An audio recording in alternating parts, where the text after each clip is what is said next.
Hello, Garland Nixon here with the one and only Mark Sleboda. And we got lots to talk about. We got Robert Fico, who's tiptoeing around Moscow, and Zelensky's offering bribes. Let's talk.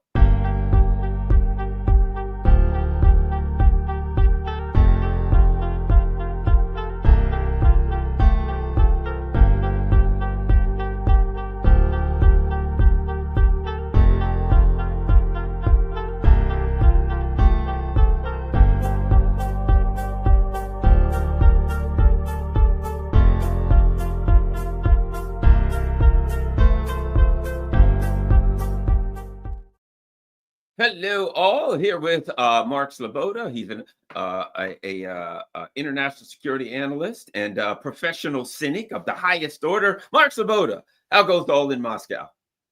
Garland, I'm alive. How are you? Thanks for Just having me on the show. It's always an honor and a pleasure. Thank you very much. All right, we got lots of things going. Here's something I think the whole Fico, all kind of weird stuff going on with that. And number one, okay, we understand that there's people trying to get a discussion going. I think it's always positive to talk. But whether they'll get a deal, we have no idea. But here's what I think is interesting. I read I got them backwards though. First, I read an article where Zelensky kind of implied pretty clearly that he thought Fico was up to no good, that he had some murky scheme, that he was being paid by the Russians, things of that nature. And then Fico comes out and says, the guy tried to offer me $500 million to go along with him, and I refused. And Zelensky, to the best of my understanding, has not denied it. How interesting is that? What do you know about it, Mark Sleboda? Yeah, so Robert Fico is the old school leftist prime minister of Slovakia. And over the last year, I think it was close to a year, there was an assassination attempt to him by a radicalized pro-Ukrainian extremist who was angry that Fico was going to end Slovakian military supplies to the Kiev regime and funding for more military. Slovakia doesn't have a huge military, but they had not insubstantial amounts of post-Soviet legacy, Soviet armaments that were actually the most useful to the Kiev regime.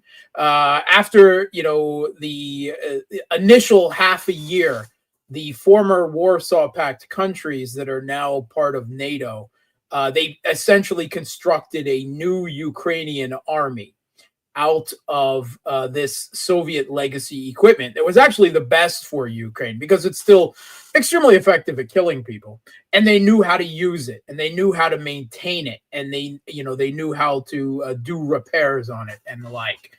So a good deal of this, including a number of MiGs, came from Slovakia under the previous government. But when Fico came to power, when he was elected, he said, no, we're stopping this regime in Ukraine. They are banned right. We don't like them. We don't want any part of this proxy war against Russia. And he paid a price for it. He was nearly killed. He was seriously injured, and it took him months to recover from that. In recent days, not only has he been speaking, of course, against the proxy war that the U.S. and NATO were waging on Russia and Ukraine, he actually visited Moscow. And this is over a separate but also very important issue. There was an existing gas pipeline contract through the Druzhba pipeline that goes through Ukraine and brings natural gas to a number of East European countries, Central East European countries, including Slovakia, Hungary, Austria, Italy, Serbia, and Moldova. That pipeline gas had continued all through the conflict. It had been exempted from Western sanctions against Russia. And Ukraine continued to collect transit fees from Russia paid by Russia, for the transit of that gas. But they announced that's it. No more Russian gas transit our territory. And Slovakia is extremely upset about this. He basically, said that this is a conflict situation. And he has come to Moscow to discuss to Putin to discuss what can be done, which is already, heresy. But also in the last week, this separate scandal emerged where he announced that Zelensky, speaking to him personally, had offered him 500 million euros in Russian money, in frozen Russian funds, if he would back the Kiev regime's application to join NATO, because Slovakia was against it. Right. And he's making a huge push for it at the end of the Biden administration. In fact, Biden, according to Western media, even considered it himself. But because some European countries were firmly resisting it, including Slovakia, there wasn't really much point for the U.S. to change position on it right before Biden leaves, because it couldn't be done then anyway, because NATO relies on consensus. So 500 million euros of stolen Russian money that Europe has stolen. It wasn't even at the moment Zelensky's to offer anyone, because the EU hasn't provided that money to Ukraine, to Zelensky. So Fico went public with this, right? This is the base nature that NATO and the EU of the person that he attempted to personally bribe me into backing his regime's admittance into NATO. And Zelensky comes out and says, no, that's not the way it was. He misunderstood me. I was offering Slovaks, not him. I was offering the Slovak people 500 million euros to alleviate the effects that were cutting off their gas supply, right? Essentially is what he's saying. So there's two completely different versions here. I have to admit, considering that this was brought up by Fico in the first place, that he really had no, reason to, and he directly linked it to NATO. I think that that's probably the far more likely story here. Considering everything that the Zelensky regime has been up to, both on the battlefield, in the assassination sphere, dirty tricks, diplomatically, and the like. So he then attempted to say, "Oh, Fico was the murky one, right? There's some kind of deals. The fact that he doesn't agree with us must mean that he's bought by Putin." Right, that must be. If he doesn't back our Banderite regime here, which is persecuting, minorities, and Slovakia is a border country there, small border, but a border, and it must be said, Fico is not only an old school leftist, but he's also a Slavophile, and he is very cognizant of the role that the Soviet Union played in defeating Nazi Germany and freeing Slovakia from what was, pro Nazi fascists in Slovakia. And Slovakia has a history of these genocidal pro-Nazi fascists in Slovakia, which is probably one of the reasons why he doesn't get along with the modern-day Banderites in Ukraine very well. But Zelensky is projecting and trying to flip it all around on him, and I really don't think that anyone is buying this. But I guess it's denial is policy. In psychiatry, they have a term: deny, project, attack. It ain't me, it's you. And then you attack the person who is the real. I put it like this, though. If he's floating $100 million, I'm betting he's going to get a call from Hunter Biden real soon. Hunter Biden's going to be like, "Whoa, yeah, oh, you got I'll back you in NATO. I'll back you in NATO. You got some bribe money here. We can talk. Hey, I got some nice pictures I just got finished painting. Perhaps I could offer you one for a fair and decent price." So I think he's going to hear from the Biden family. If you don't take a bribe, as Joe would say, if you don't take a bribe like that, you ain't a Biden. All right, so let's move forward. There's something else I wanted to. Oh, we got elections, and let's start with. Oh, I don't know where to start. Romania. Yeah. Fill us in with what's the craziness of the pure democracy that is Romania. Yeah. Okay. So, in recent Romanian elections, what would have been the first round of elections, what is being described in the Western media as a far right or an ultra nationalist or even a pro Russia or pro Putin candidate, Kalin Gorgescu. He came out a dark horse candidate. He surged to victory in the first round over all of the pro, NATO, pro Kiev regime candidates in the first round of elections. And he wouldn't have outright won the election, right? Because there were multiple candidates.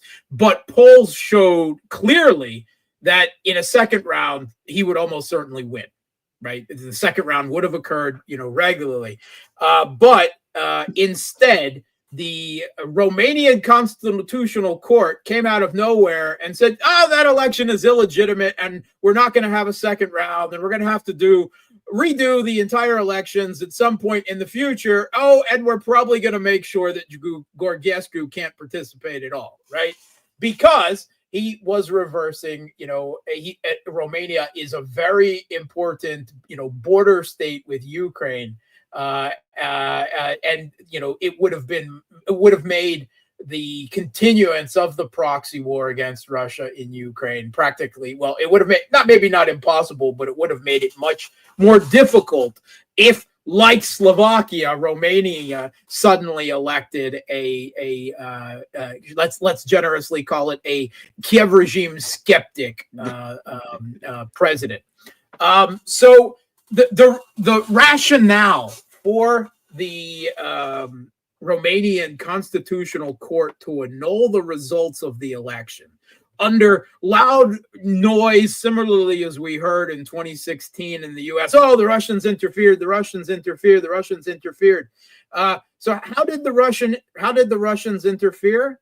Right. That is never specified. That is never mentioned. But thrown in there was, there were payments made to TikTok influencers to support Gorgescu, which sounds like normal campaigns in the United States, right? I mean, they call them to the White House here. They literally that's the way the game is played. They brought all of these influencers to the White House and paid them, which in a way I don't have a problem with if you do it that way, because at least we know who the hell they are. But in any way, continue with your story. Yeah. So first of all, there's the inanity that some TikTok videos, led to a victory of this candidate, which just is a big fat finger in the face, and to all of the voters who voted for this candidate. You were all brainwashed by TikTok. That's the only reason you voted and Putin, for this, of course. Putin, right? The Putin TikTok brainwashing method. Yeah. Well, and then again, so did Putin pay for these influencers? Well, no, but Putin is there, right? I mean, Putin, that's just the argument. Well, an investigation has since happened, and it turns out that we've discovered who paid those influencers. So, was it Gorgescu's campaign? Of course, it would have to be, wouldn't it? No, it's not. No, here's the thing: the ones who paid for it were actually the pro-EU, pro-Ukraine National Liberty, a liberal party, the PNL of Romania, which is just. So they were working for Putin. No, see, what this actually was it was a psyop. They according to pre-election polling, they obviously had an idea that Gorgescu was going to do well, that Romanians are really sick of this conflict, or at least sick of the blowback of the sanctions and how it's affecting their economy, their standard of living, and the like. And they're sick of their taxpayers being sent to corruption and Banderites in Ukraine. So they rigged the election they created a false incident, right? These influencers, first of all, the payments to the influencers, right, and a couple of TikTok videos were never going to change the Romanian election. That is absurd to begin with, right? We heard similar things during, the Russia hoax scandal in the United States, but more, this was deliberately planted ahead of time so it could be used to annul the election, no matter how ridiculous it was. This was a psyop, right? A fallback in case, which as it turned out, Gorgescu won the first round of the election. They could not allow him to win, right? So democracy is completely out the door. Here, like if you take a look at recent elections in France, the Ukraine skeptic Marine Le Pen, she came out, with the largest party. All the other political parties in the country, then going into the second round, traded off bets simply to prevent this Ukraine skeptic party, the National Rally Party of Marine Le Pen, from achieving office. And similarly, we have this upcoming election in Germany, after the collapse of Olaf Scholz's weak traffic light coalition government. Now, the leader of the Christian Democratic Party, up until a week ago, was the considered to be the almost certain winner of the election, right? And he is even more hardline on Ukraine than Olaf Scholz's, Chancellor Scholz's government. And he wants to give Taurus missiles, German cruise missiles, to Ukraine, which Scholz has refused to do. But suddenly in the last week, the Ukraine skeptic Alternative for Germany, the AfD, has surged, and now suddenly, for the first time in German history, they are polling first in the coming election. Still not enough to win the election outright, but more than any other party. So this has already resurrected calls by the other establishment parties to ban the AfD, right? We can't have the people voting for an unacceptable party or an unacceptable candidate with unacceptable geopolitical and foreign policy views because democracy, right? That's conveniently for them, Mark, conveniently for them, just conveniently, some guy slammed into a crowd of people, and he happened to be a guy who supports the AfD. And so, hey, you might have, you know what? They might have their reason. A madman who is an AfD supporter slammed into a bunch of innocent people in a Christmas village. Voila, we have our casus belli to take. I mean, maybe I'm overly suspicious. Could just be coincidence. Certainly. I'm just saying, whether it is or ain't convinced, whether it is or isn't, they now have their casus belli to take out the leading people, party, leading party for the election. Yes. Yeah. Yes. One other thing too, I think about the Romania thing, and that is, if you look at what happened there is something that happened very similar. Because what did they do? They set up basically a fake Russian op, right? Hey, look at that. There's a bunch of TikTok videos. Clearly the Russians did it, so therefore you can't be president, right? There was a company, you might remember this. I think we talked about it during the whole Russiagate thing, called New Knowledge. And what they did, when there was a guy in Alabama named Roy something or other, not ideologically a guy for my taste, but certainly the people in Alabama have a right to elect anybody they want to, right? Well, this guy, God bless Alabama, huh? Yeah, exactly. Well, this guy's running, And a bunch of accounts pop up that are Russian, supposedly, and they all like him. And new knowledge comes up and says, well, look at this. The Russians got their guy. There's hundreds, if not thousands, of Russians' accounts, and they're all after Roy, whatever his name is, right? It comes out that new knowledge created all the accounts and then said, so they created these Russian accounts and then said, look at all these Russian accounts, they're supporting them. And they ended up, at the time, anybody can look it up, they got like thrown off Facebook and Twitter and banned all over the place for doing that. And their reward was the Senate hired them. After that, the Senate hired them to write a report on Russian interference after they got thrown off of social media for creating a fake Russian interference. So when I look at this, I'm like, yeah, that's neocon crap. You know what I mean? I mean, that's just what they do. But what happens in Romania now that the cat is out of the bag? Can they continue with this hoax? Or what else do they have? But do you think they're going to continue with the hoax and stop this guy? I mean, Romania could come unglued. Yeah, I think they can't really back down at this point, right? They've gone too far. They've already annulled the results. I don't see how the results can be unannulled, right?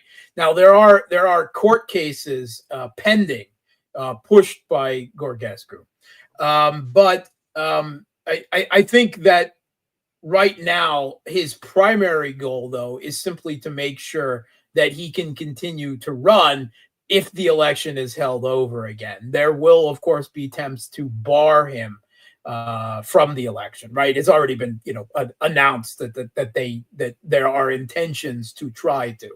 But I mean, it's already like this election cycle has already been annulled and out of the way, so you can't really. It's too late to go back to it. But he's going to push forward, and couldn't this lead to political unrest in Romania? Probably, right? But is it something that the establishment thinks they can get away with a few protests so they can put the people down? Almost certainly. Well, I mean, look what they did in South Korea, and I have to read this to you. To you real quick. When asked about, Jake Sullivan was doing an interview about the coup attempt in South Korea, and the interview said, "Did you see that coming?" And Jake Sullivan's answer, I love this, being a former investigator and a guy who was trained in statement analysis, but you ain't got to be that to read this one, right? Did you see that coming? The coup in South Korea. Jake Sullivan, I cannot say. Always interesting when somebody starts a conversation by saying what they can't say. I can't say that. I cannot say that I saw the declaration of martial law on a night come and then have it reversed 24 hours later and everything.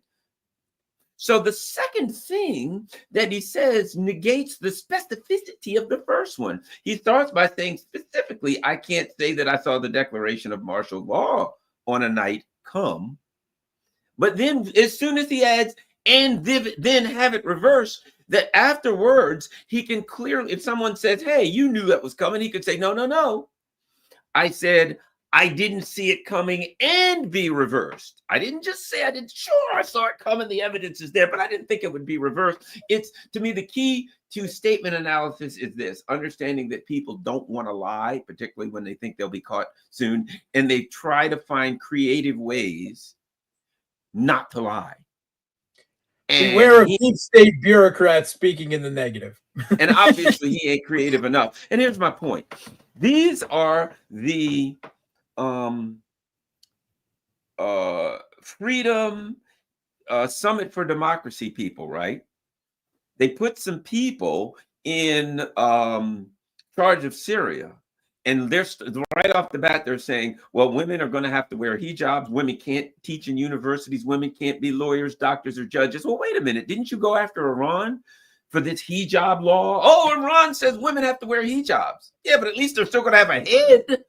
In Syria, the bad news is you don't have to wear the hijab. The good news is, the good news is you don't have to wear a hijab, which you do. The bad news is you're getting your head cut off anyway, so I ain't going to imagine. But when we look at this, when we look at the bribe attempts, when we look at all this crap that's going on, it's here's what I see, Mark.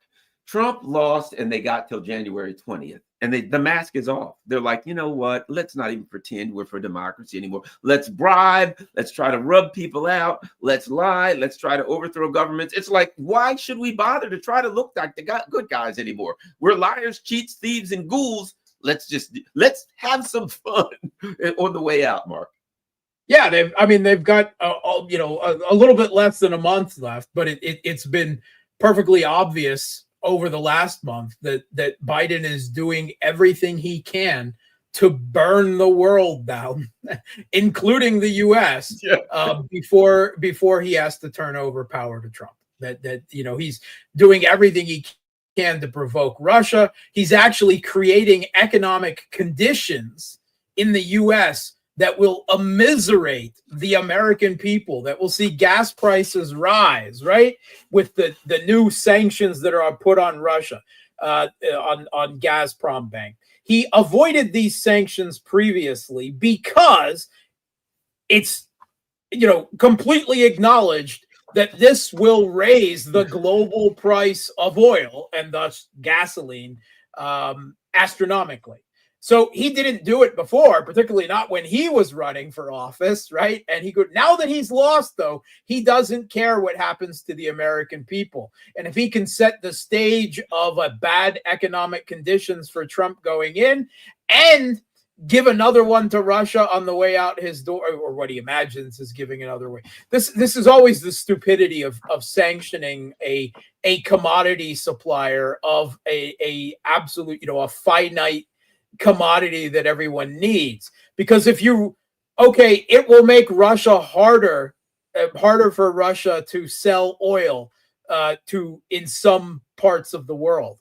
But it's also going to raise the price of the oil ridiculously high. So what they then can sell, they'll be selling for, maybe, 2 times as much as they were before, easily making up. They still haven't learned the stupidity of this. So the real target of this may actually be the U.S. economy and the American taxpayers to punish them for voting for the wrong guy. That's what I was going to say. A big part of this, I think, is vindictiveness. We're going to make things look bad for Trump, so hopefully the Democrats can maybe win in the middle, or at least I think he's pissed at the Democrats too for replacing him. But it is. The guy is talking about taking back the Panama Canal, annexing Canada, and buying Greenland. You don't need to do anything to make him look bad. He already looks like a loot. Well, here's the thing about Trump too. Trump is a guy. It's like when you're like babysitting, a 5-year-old, and you're walking and you're like, oh God, okay, I'm gonna give him back. You're my sister's daughter or son or something. And you're wandering around and they're just saying, look at that. And they're just saying things. And after a while, you understand with a 5-year-old, you just let things go in one ear and out the other. And you buy them some ice cream and they'll run around in circles and leave you alone, right? That's Trump. But Trump's going to be, remember he said that before, we're going to buy Greenland, Antarctica, we'll buy Russia, we'll make a deal with the moon, we'll do, Trump does this stuff and you just kind of go, yeah, Trump loves to say that kind of stuff. And Greenland, what kills me is that Greenland reacts like he really means it. No, we're not going to sell Greenland. And he has everybody jumping around and reacting to this silliness that he says. None of it does he have any intent to do. Absolutely none. So you're saying an ADD 5-year-old is running or will be running the United States again. I'm so glad that I have long since previously lost my faith in American democracy, because this certainly would have done it. Let me just say this. When Trump, to most people in this country, looked far better than Biden, you're pretty Biden. That tells you something. He looked. I think it was like we got a better chance of survival. I think that's all it came down to. We're done if Biden if Harris gets elected. So it was just a matter of survival. That's a pretty poor testimony of American political system, that you have a choice between the senile warmonger, corrupt warmonger, and the 5-year-old corrupt crazy person. Yeah. I mean, it's just like a kid, like a 5-year-old who just ate a box of cookies. All over the place. All right. Now we got to get back to important things where democracy is. Wait, let me just say this. I think there is somewhere where there's democracy afoot. The Georgia elections. not Peach, Georgia, but the, Oh, the country of Georgia. They in got the good Caucasus. catfish down there, good buddy. They got the man down Georgia. You kidding me? They put a thick crust on their catfish and deep fry it. May not be good for you, but I'm telling you, that's good eating. With Now, the potato good salad, eating with is potato salad, real and greens. Georgian food, like chikmaruli and hachapuri porajarski, right? With that. Okay, so I'm telling you, I appreciate Southern food in the United States, but Georgian cuisine is the bomb. Georgian cuisine I gotta try is it. the bomb. Yeah, I gotta look. Actually, I'm gonna look online and see if I can find a Georgian restaurant somewhere. There's got to be one in there's got to be one somewhere. There's got to be one somewhere. And you have to try the wine because Georgia is one of the first, if not the first, wine producing country in the world. And ancient Roman emperors wanted wine from Georgia and Crimea, right? That's where they wanted wine from.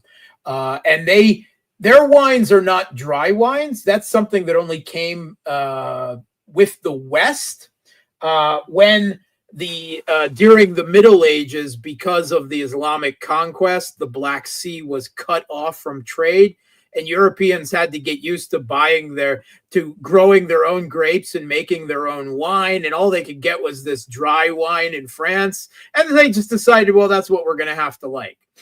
In fact, all during the Middle Ages, it actually was customary to add some honey to your wine for this reason.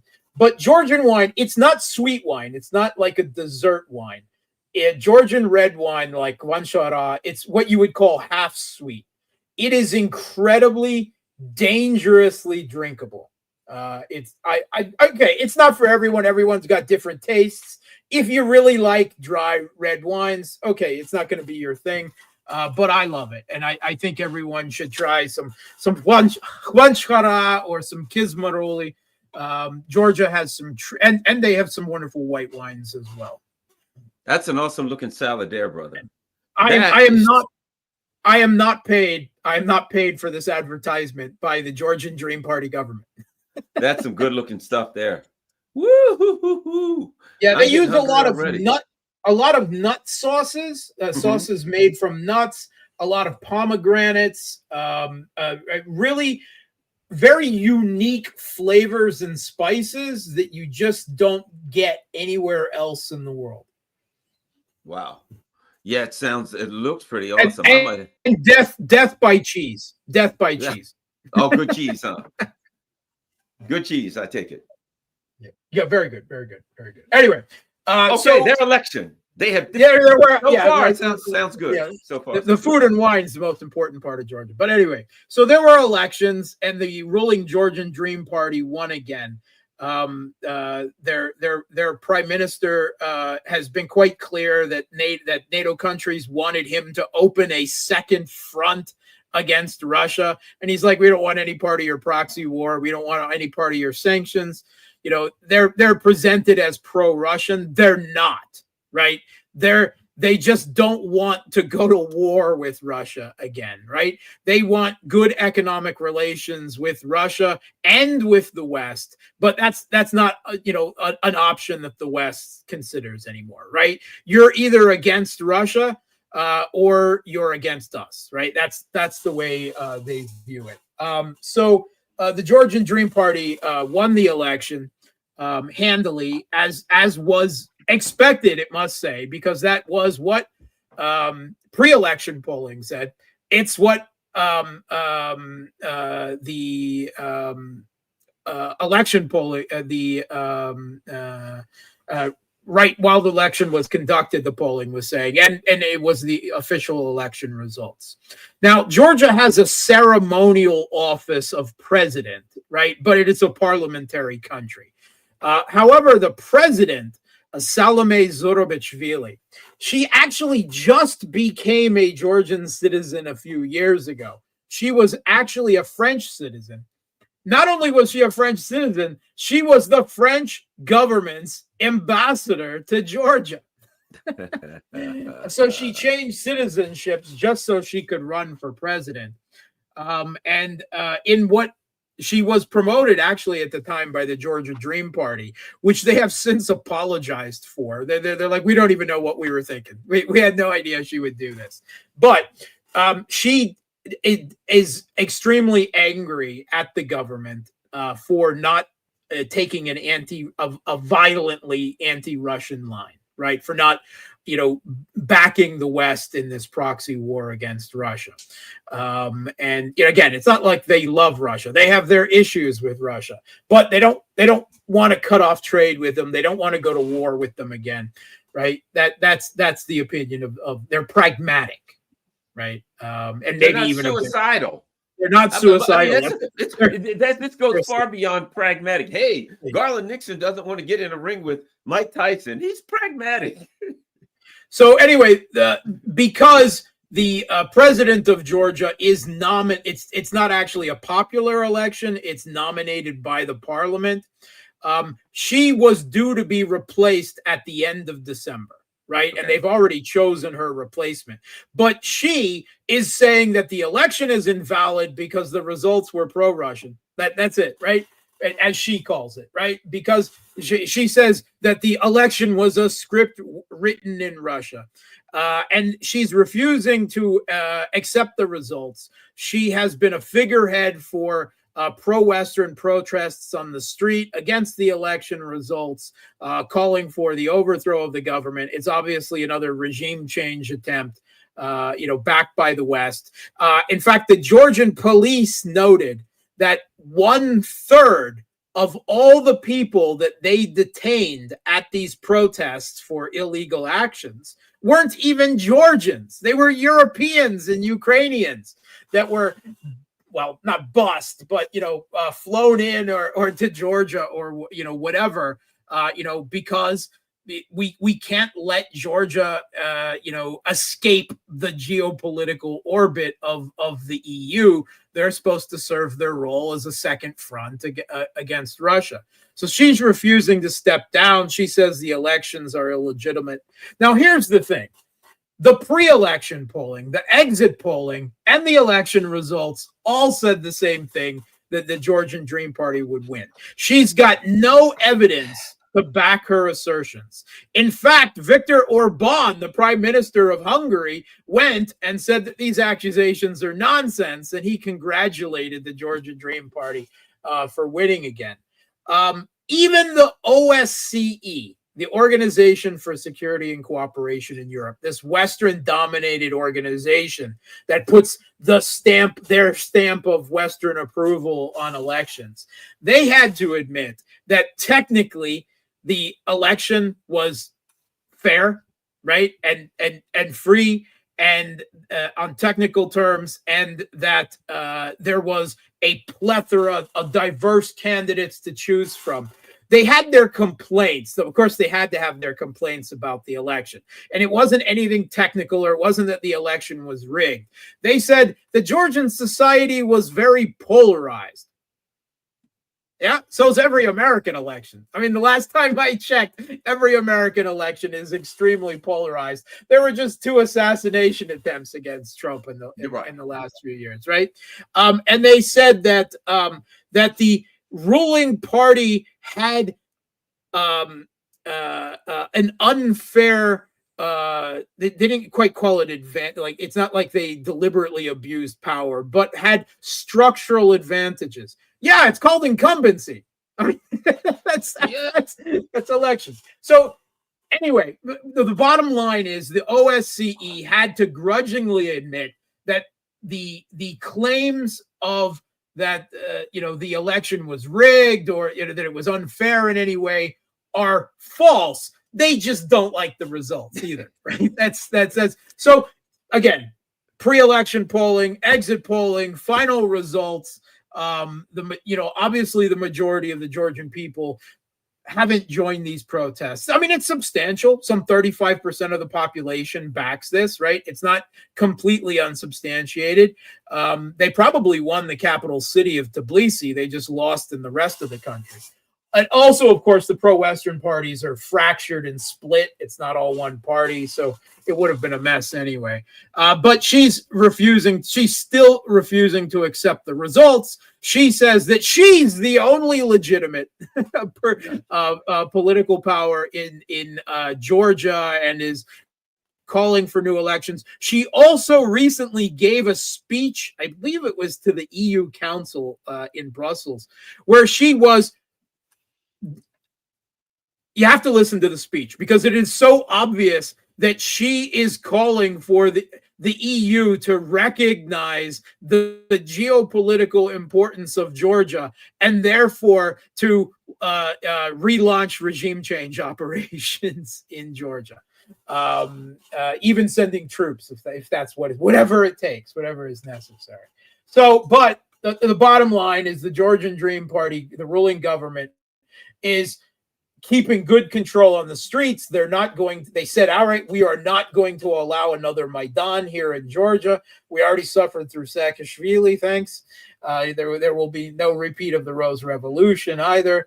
The police, the security services, they're obviously not fractured like occurred in Ukraine during the Maidan. And they're basically just doing their best to ignore Zurabichvili, this soon-to-be ex-president. They've already nominated her replacement, who, by the way, is a very popular football player who then went into politics. So interesting. Yeah, a couple of things I want to say, but there's something I want to ask you about. Have you been following the Red Sea stuff recently, where apparently a F-18 met its demise? We are told that the pilots survived. The U.S. immediately came out and said, we accidentally shot our own plane down. And the Houthis said, oh, no, they didn't. We shot their damn plane down. And by the way, we hit their ship, too, with a bunch of missiles and stuff like that. They're firing. I've seen video of some supposed hypersonic missile, whatever it was, that knocked the crap out of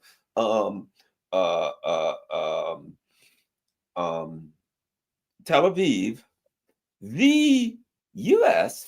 and NATO, because apparently now there's a French ship heading towards the Red Sea or something. NATO seems to be locked in a struggle with Yemen, and they ain't really winning. I mean, they're fighting this little country, and they're the worst country in the world. Like they're shooting their planes down.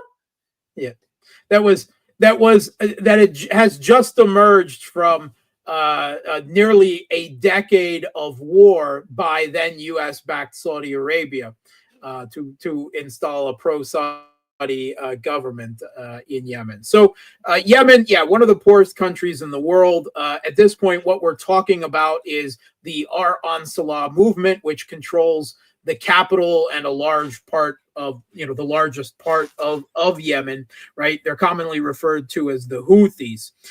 They have been maintaining a blockade in the Red Sea against Israeli and allied Western shipping over the ongoing Israeli genocide of Palestinians, right? They're against the genocide of a fellow Muslim people.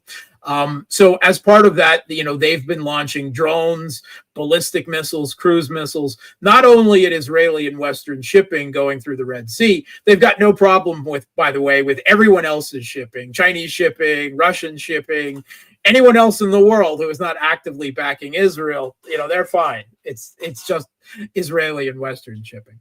They've been firing drones, cruise missiles, ballistic missiles, supposedly even hypersonic missiles at not only this shipping that's going through the Red Sea, but also when they can at Israel as well, which is infuriated. And after a recent ballistic missile launch, the U.S. and Israel were once again bombing the capital of Yemen's Sana'a, and they were bombing tugboats, right? They're obviously trying to destroy, to punish the Yemenis people, destroying their economy, crushing the ports. We all know how dangerous those tugboats presented to the U.S. Navy, right? I mean, but in response to that, the Houthis fired another salvo of cruise missiles and drones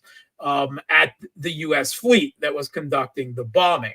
And it was in trying to shoot the engagement, trying to shoot down these incoming drones and missiles, that this F-18 went down.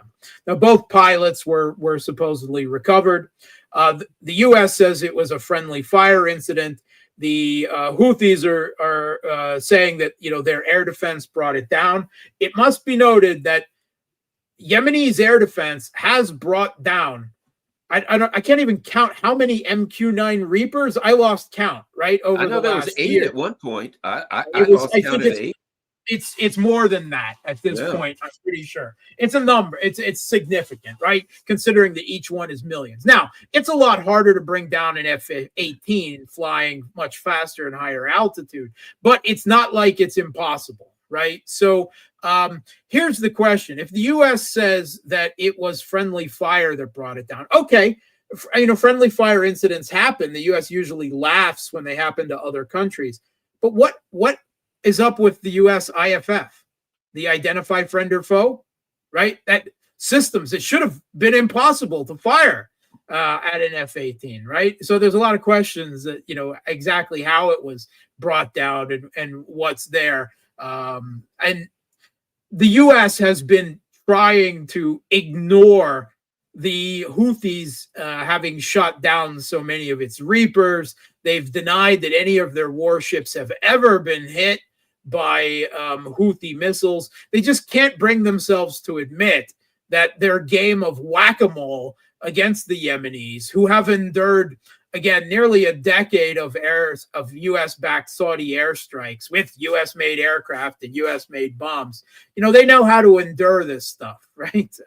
And you're just breeding more Houthis who want to strike back against the U.S. and Israel with every airstrike that the U.S. does here. So it's a game of whack-a-mole. It's too expensive. All of these air defense interceptor missiles that they're wasting on this is something that they can't afford to, right? This is why they can't provide air defense interceptor missiles for the Kiev regime in Ukraine, why they can't support an Israeli large-scale attack on Iran, because they don't have enough air defense interceptor missiles, and they continue to attrit away their own supplies of this while playing whack-a-mole against the Houthis in Yemen. So it's a very bad, unmilitarily sustainable situation for them. Previously, Biden himself was asked about the effectiveness of U.S. airstrikes on Yemen, right? What was it stopping the attacks on the shipping? No, he's not effective, but we need to show strength. It's absolutely amazing that the U.S. government, bombing is a sign of strength, even if that bombing isn't stopping your opponent, who is one of, if not the poorest country in the world to begin with. Only the U.S. could define strength, as some kind of gesture to the public, which, I guess is more credible to believe these things. Obviously not your audience out there, Garland, but a number of other sheeple in the United States, maybe.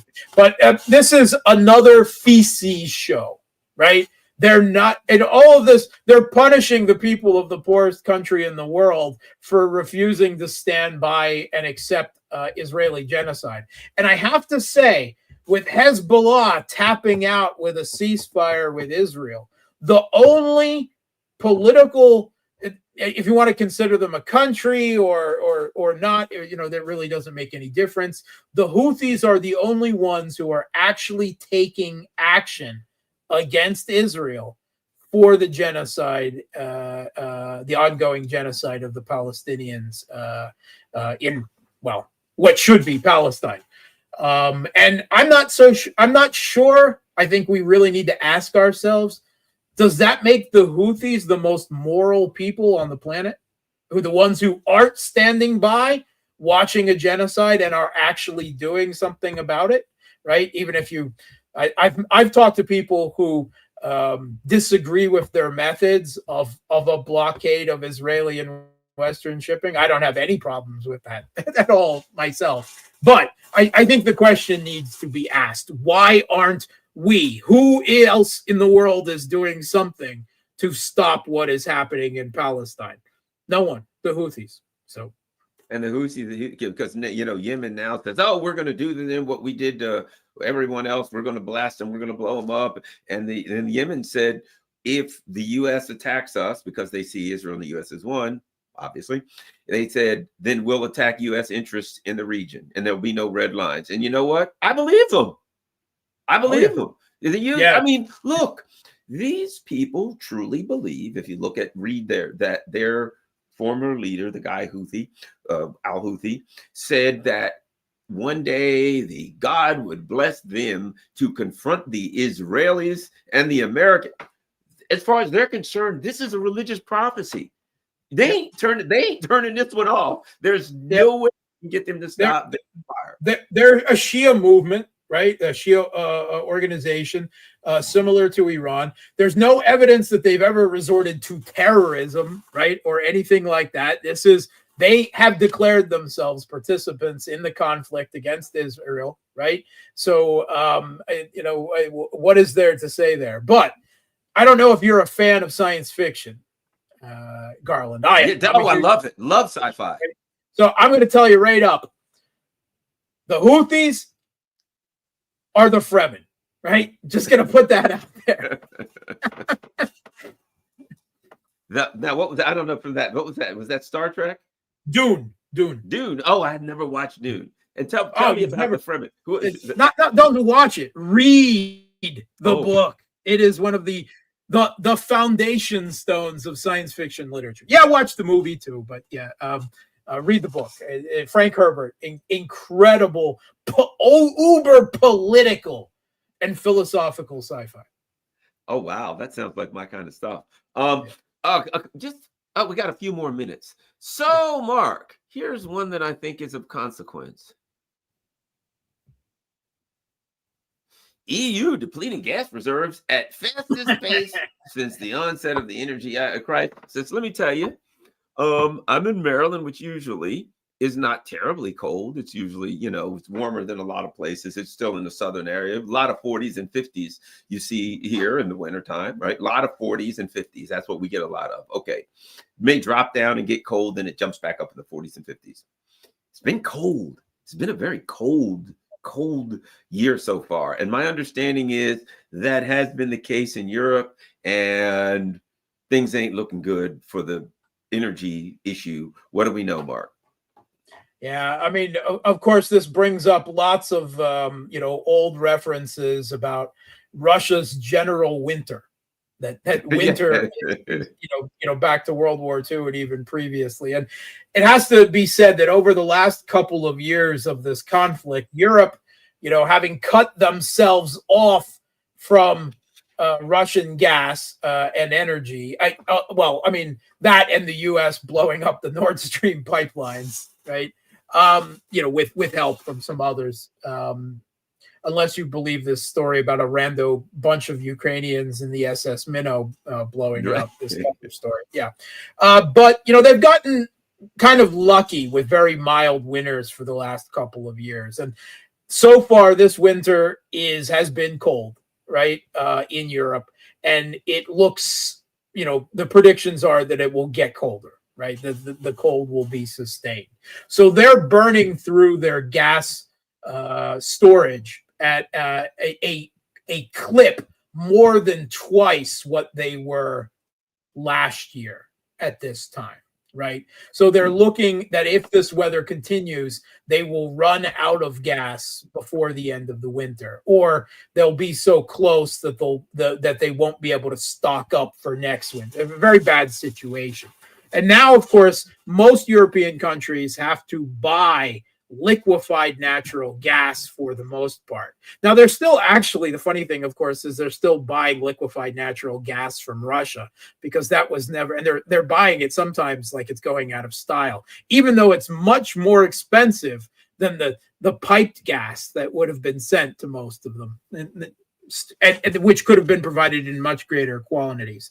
But the issue is the U.S. is pushing their LNG, right, which is several times more expensive than the gas that the European countries were getting from Russia, which is deindustrializing Germany's economy and the rest of Europe along with it, right? With the high energy prices, it's Viktor Orban said these sanctions are not the EU shooting themselves in the foot, but shooting themselves in the lungs.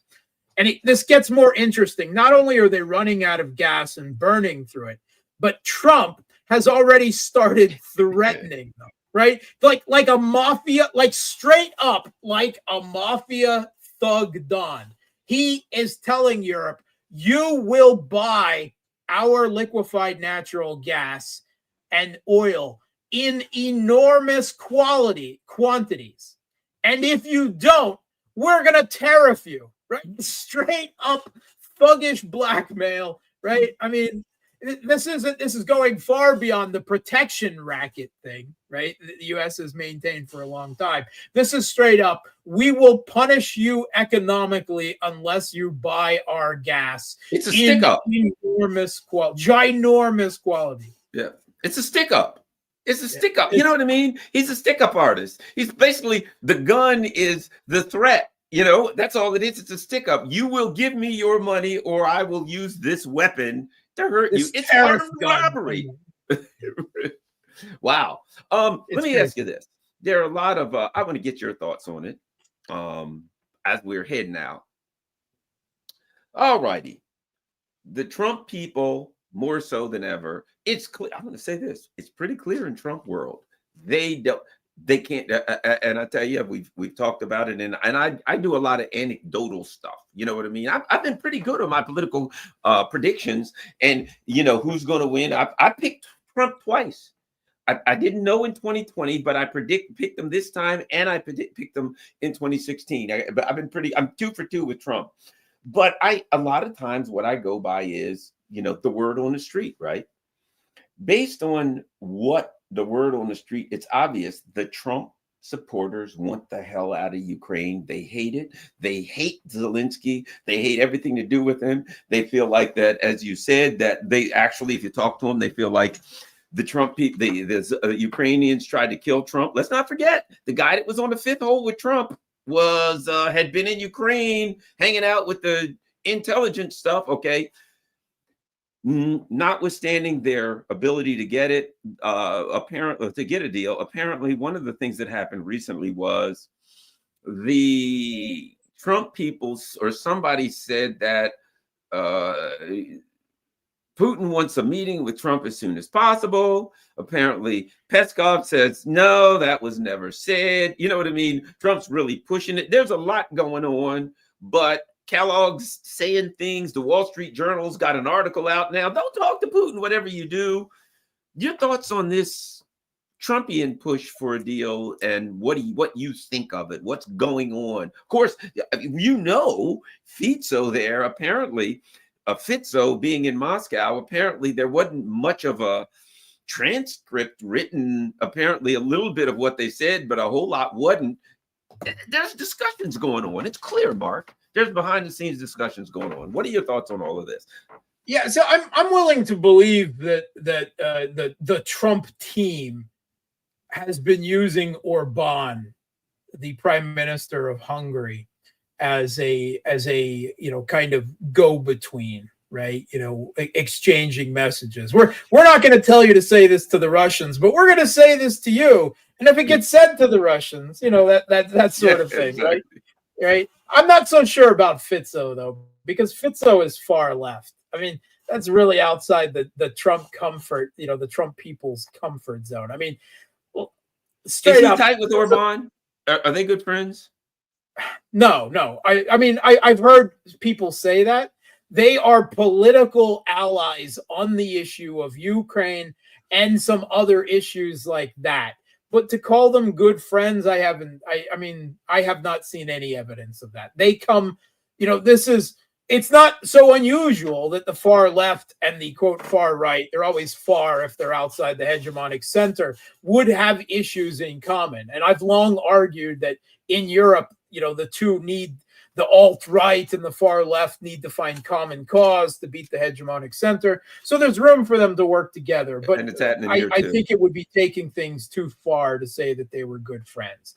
And I'm not so sure that the Trump team being dyed-in-the-wood rightists would necessarily work with Fico. I think Slovakia has enough on their own plate with these gas supplies that gives Fico reason to go to Moscow. So maybe, but I don't. I'm not so sure about it. But how do I feel about this push deal? Everything that is being floated around the Western media as part of a deal, that is supposedly, has been talked about by Kellogg and other people in the Trump team, EU quote unquote peacekeepers on the ground, a ceasefire, Ukraine won't join NATO now. We'll put it off for a few years. None of that is acceptable to Russia in the slightest, right? They're not talking to Russia. They're just talking to each other. Everything that they're talking is delusional. They have no leverage over Russia in this situation. There's absolutely zero reason for Putin to take, and Trump is trying to present himself as some type of outside arbiter that wants to bring peace to Russia and the Kiev regime in Ukraine. This is a U.S. proxy war on Russia, right? It's the U.S. that is effectively at war with Russia and has been driving this. How many people everyone in the West, in Ukraine, have said that if it wasn't for the U.S., this conflict would have been over years ago. And the U.S. is losing this conflict. All of NATO is losing this proxy war, right? When they put out there, we have to win it, Russia can't win, Russia's winning anyway. And when Trump takes office again on January 20th, he is the American president, right? Which means he owns this proxy war. He owns this war against Russia. And whatever he may feel about the Kiev regime, whatever he may feel personally about Zelensky and believe they were out to collude against him in domestic politics, he is still the U.S. president, and the U.S. has geopolitical interests. And I'm not so sure that the U.S. president has the political capital to overrule the deep state. He certainly didn't do it, the permanent bureaucracy, the blob, whatever you want to call it. He certainly wasn't capable of doing it during his first administration. He couldn't pull troops out of Afghanistan. He couldn't pull troops out of Syria. First of all, I don't believe that any U.S. president, Trump or anyone else, can give a deal to the Russians in this that the Russians would accept. And I don't believe that any U.S. president, even Trump, can accept Russia's terms. No matter that Russia is winning on the battlefield and will achieve those terms militarily if they can't do it diplomatically.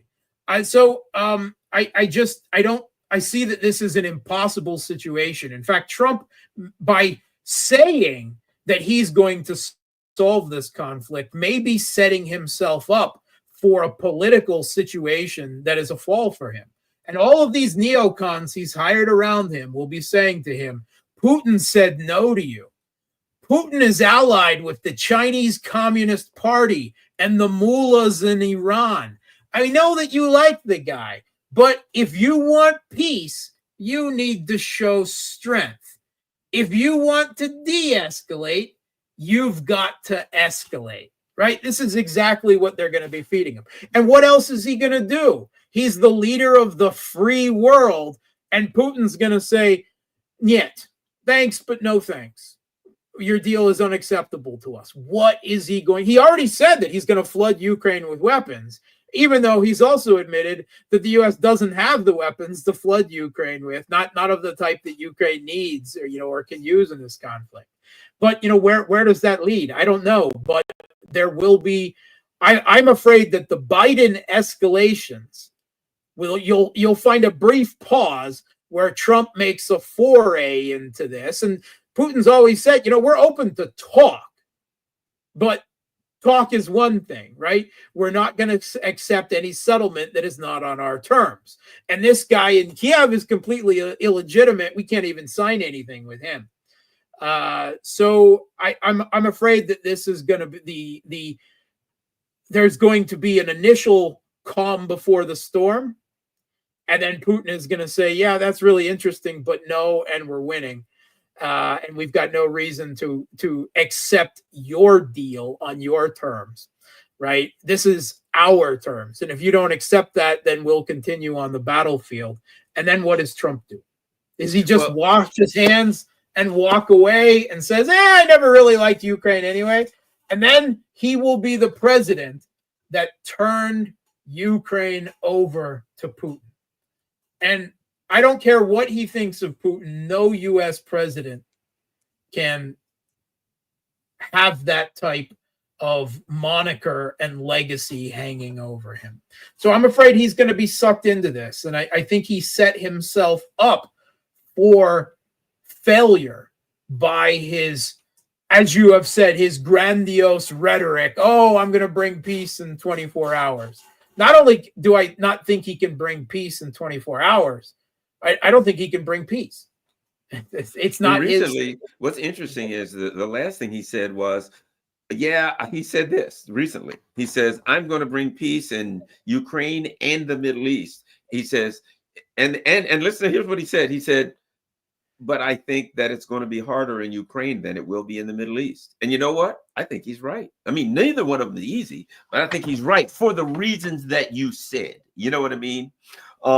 I also think that there's going to come a point too. I've said this. The only way the U.S. could get a deal would be they'd have to denazify. Because I think, let's say Trump comes up with something. He says, I think we could live with this. Let's say he bends and the Russians look at it and say, it's not quite what we want. But okay, no to NATO, recognize that, we'll take this. If you can get us this and give us these guarantees, and let's say they come up with something. And he says to Ukraine, guys, we got a deal. I think the Banderites will say, oh, no, the hell we don't. We're not going along with that. Oh, sure. Yeah, and sure. Then Trump would have to say, well, then handle it yourself then. All right, Europe, everybody, you guys, we gave it the best we could. And that's what he'd have to do. So that's the other part of it is when you have a mad dog on you. I always say, if you got a guard dog, you can train a guard dog. You can't train a mad dog. And they got a mad dog. We also have to pay attention to what he said. Now, he has come out against U.S. ATACMS, so U.S. ballistic missile strikes into Russia, into Russia proper, if you want. He's come out against Biden doing that in the last month, which is a positive sign, I would say, right? That's a de-escalation possibility. On the other hand, he's also come out and said that he won't abandon Ukraine and he will continue to supply them with arms, right? So he's kind of all over the place. I think his team is I don't think they had a plan. They made all these statements and promises, and they were only talking to themselves, and no one has been talking to the Russians. Well, except for Orban and Fico now in years. And they've only been talking to themselves in circles, which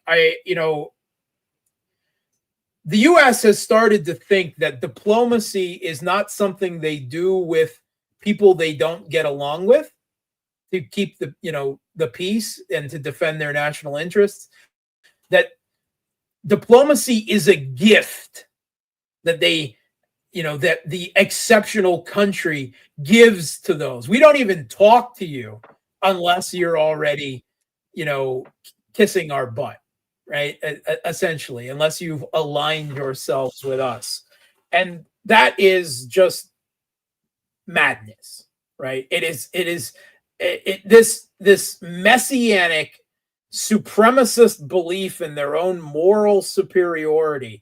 Like they believe that the universe that is, actually some black and white Manichaean Star Wars style universe. Of course, the hilarious thing is that George Lucas himself made perfectly clear that the empire was the United States. And they can't defeat the Houthis. For all of their talk, they can't defeat the Houthis. Come on, get out of here. One thing that has been clear, I'll say this. They used to say, ha, ha, ha, Russia doesn't have a single aircraft carrier. They're weak, right? One thing is clear in this day and age, an aircraft carrier is just a fat, juicy target. And were the United States to ever get into a conflict with even a medium peer, weak peer, those things would be gone in a flash of a second. I mean, you know what I mean? It's obvious right now. If they they can't come in range of the Iranians, or they'd all be wiped out. The day of these floating bases, everything's changed. All of the talk that they're having, the technology has deleted any possibility of having a militarily dominant world empire. Now, as an ex-Navy guy, I will say on one hand, I agree with you. And if there's one thing that the naval conflict, the limited naval conflict in the Black Sea we've seen, is that, missiles, cruise missiles, hypersonic missiles, drones, aerial drones, submersible drones, surface drones, that this is the future of naval and air conflict. And it's going to be, taking intensity to a new degree. Now, the argument against what you just said is, why is China building giant aircraft carriers? I think they still have their role. I think they are no longer, the dominance for power projection that they once were. And they're certainly not invulnerable. There's no question about that. But that they still are an important piece of power projection when we're talking naval and air forces. And the thing is, Russia doesn't need power projection. That's why they haven't invested in any new. They do actually have one old aircraft carrier, the Kuznetsov. To be clear, it's a piece of junk. Right, they don't use it. It's old, it's a junk. But they had to make, Russia had a limited military budget. They've modernized their military to unimaginable degrees, but they had to say, what do we really need an aircraft carrier for? Are we going to be invading some country, in the Atlantic or the Pacific, and we need air power to do that? No, we're a land power.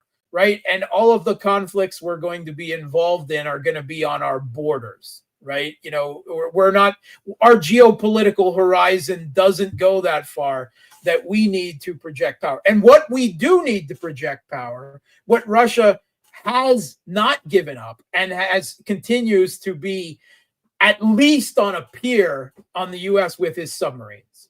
Right. They said, we're not going to, they had to make priority. What are we going to spend this on? They had to make a cost benefit analysis and say the way warfare is trending with aircraft carriers and what we would use them for, we don't need them. The United Kingdom just spent on 2 giant new aircraft carriers, but they're already talking about mothballing them. They don't work. They couldn't afford the planes to fly off of them. It was a gigantic boondoggle of expense for them, right? And arguably, the UK has a lot more, rationale with a lot of overseas territories for aircraft carriers than Russia does. So, but they had to make a cost-benefit analysis, and they said at this point, it's not worth it. Right. We're going to go down other avenues, and you can say that it is a sign of weakness. Yeah. Okay. But Russia also doesn't have the need for that. And they have also developed Kinjal missiles and hypersonic, Oreshniks and the best air defense and electronic warfare in the world, hands down. Right. So they decided aircraft carriers weren't a priority. They couldn't get everything, and they weren't going to do what the U.S. does, which is beggar itself in the country, trying to build a military that has primacy over the entire rest of the world. And now actually they've said that along with Oreshnikov, there's other stuff that they've developed, similar type of advanced technology, but they won't tell anyone what it is. I'm sure you know, Mark, but we're not going to squeeze you for info right now. I'm sure you'll let us know when the time is proper. Thanks a lot, Mark Sleboda. Where can everybody find you online and see all of your good works? Yeah, at Twitter X at Mark Sleboda 1, and on both Telegram and Substack at The Real Politique with Mark Sleboda. Sounds like a winner. I wanted to go over the front line, but I don't want to keep you too long. So maybe next time we get together, we'll find out what the heck's happening on the ground. Short. Russia is advancing everywhere. I was about to say, that's pretty much what I was going to say. It's crumbling. But the Ukrainian... Watch for both Russia and the Kiev regime to launch new offensives over the winter. Before the 20th of January, probably. Probably. Yes, I would suspect the Kiev regime, excuse me, forget the Kiev regime. The Biden fascists, they're fascists. We can call them whatever we want. They're fascists. And I think the Russians know with the killing of the general, they're just going to try to do provocation after provocation. 30 days. Up to January the 20th. For another month. Provocations. Yep, all over. And China better watch their back because they were trying to start. Do you know they were trying to start a war on the Korean Peninsula? That they had like troops. Did you follow all of that? They literally were going to kidnap the leaders of the opposition and start a, quote, limited war against North Korea. But Jake Sullivan doesn't know anything about that. It's completely in the dark. He referred to it as a surprising event. So, all right, Mark Sleboda. Hey, everybody, don't forget, follow Mark Sleboda online and share this on all your social media platforms. Follow me, Rockfin, Rumble, all that kind of stuff. If you can afford to donate, that's great. If not, just, enjoy the holidays with your family, Mark and I. Give him the money. Give him the money.